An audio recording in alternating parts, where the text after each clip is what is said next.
Welcome back to the Culture Friend YouTube channel. My name is Garrett, and today I'm bringing you a review for Mulan. This is the new Disney film that was supposed to come out in theaters in March, but because of a pandemic, it got shut down, and now is released on Disney Plus for a whopping $30. The big question left over is $30 worth it? Yes and no.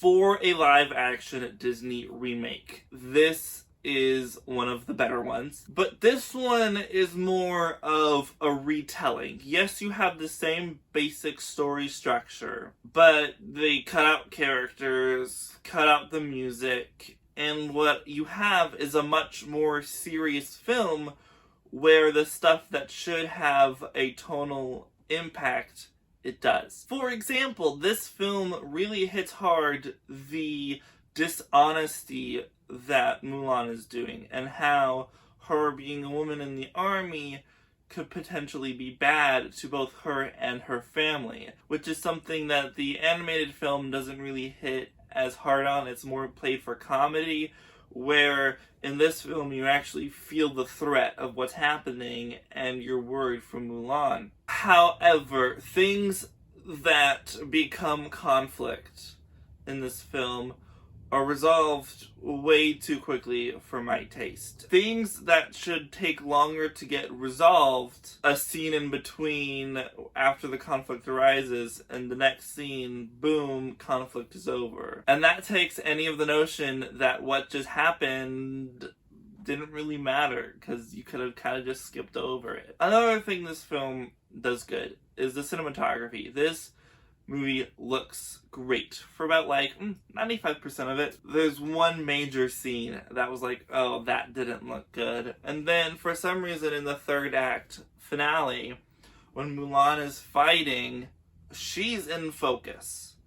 But the stuff, the frame around her, especially the edges, is very fuzzy. Not to say that it's out of focus, it's just that they did something to make it fuzzy so you can't see like a full clear picture. I don't know why, that's something I noticed. The best thing this film offers us as new is the familial relationship that Mulan has with her father, her mother, and a new sister. I don't think she had a sister in the original film, but I do like the addition of her now. And it's a more interesting matchmaker scene because you can't really just recreate what they did before. You have to make it interesting, but still have Mulan not be able to be matched by someone. And in this instance, it's for the protection of her sister, and that was very nice. And there's a whole nother movie happening, but we're watching Mulan, and I would have liked to have seen stuff that the parents are doing to try and hide that Mulan went away or something. But they just come back at the end and whatever problems they had are just gone.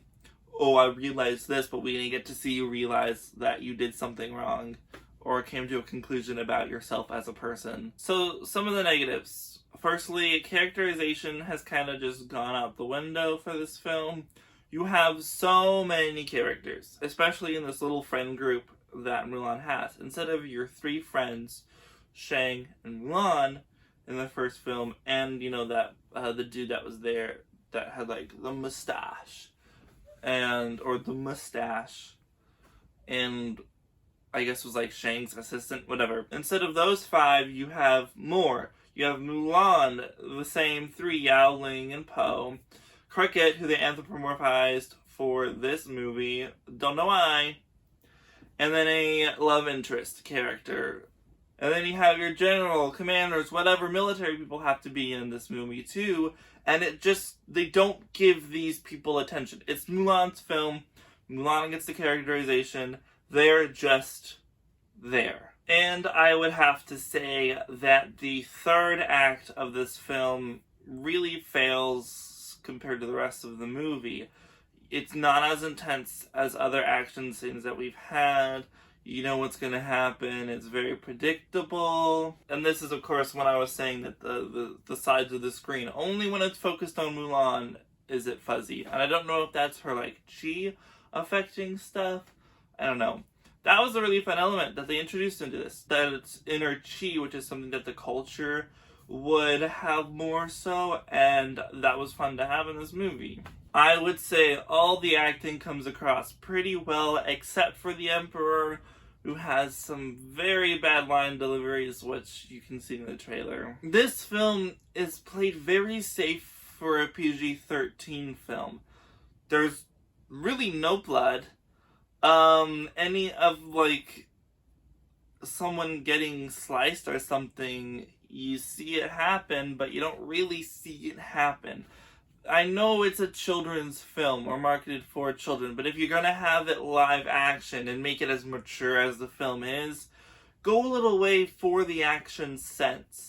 For the main characters, you really don't feel like there's a sense of danger either. And they don't really finish their training because they have to leave because garrisons keep getting attacked. So you don't feel like they're as good as they could be, but they're good enough to beat the bad guy assassins? I don't know. So in the end, this is a fine film. It's fun, it's entertaining, it's engaging.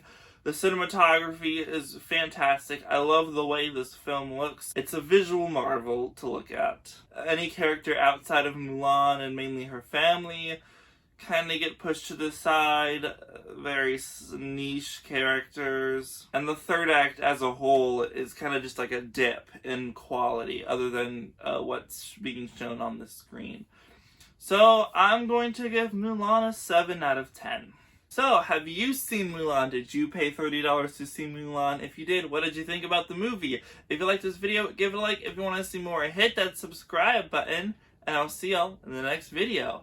Bye-bye! So, they show you in the trailer that Mulan, like, lets her hair out. And it's all, like, flowy and she does whatever with it.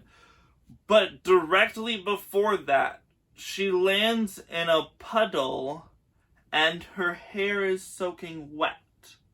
So how can it be all flowy if it just got wet? Also, really happy to see Ming Na Wen. In this film as a brief cameo. She was a voice for the original Mulan, and it was nice to see.